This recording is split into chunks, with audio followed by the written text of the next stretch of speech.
میں مراکش گیا پچھلے سال، وہاں ایک شہر ہے آصفی اصفا کا بگڑا ہوا، ہائے افسوس۔ عقبہ بن نافع رضی اللہ تعالیٰ نے تونس میں داخل ہوئے اور چلتے چلتے چلتے چلتے مراکش، اور مراکش کے آگے بحر اوقیانوس دیکھا تو بے قرار ہو کے گھوڑا ڈال دیا۔ جب سمندر کی موجوں نے گھوڑے کو روکا تو آسمان کی طرف تلوار اٹھا کر گیا، میرے رب ہائے افسوس۔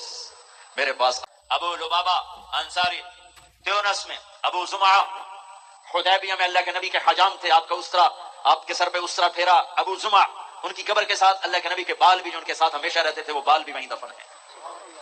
میں کیروان گیا ابھی جنوری میں تو وہاں زیارت کی قبر کی، ایک جماعت اٹھی نبیوں کی طرح جنہوں نے اللہ کے پیغام کو دنیا کے آخری کنارے تک پہنچایا اور دنیا میں جنتی ہونے کا ٹائٹل لیا۔ آپ مسجد میں داخل ہو رہے تھے، آپ کے دائیں طرف ابوبکر تھے، بائیں طرف عمر تھے، لوگ سامنے بیٹھے تھے، تو آپ نے ان کے یوں ہاتھ پکڑ لیے۔ قیامت کے دن ہم تینوں ایسے اٹھائے جائیں گے کہ میرے دائیں طرف ابوبکر ہوگا، میرے بائیں طرف عمر ہوگا، ہم ایسے قیامت کے دن اٹھائے جائیں گے۔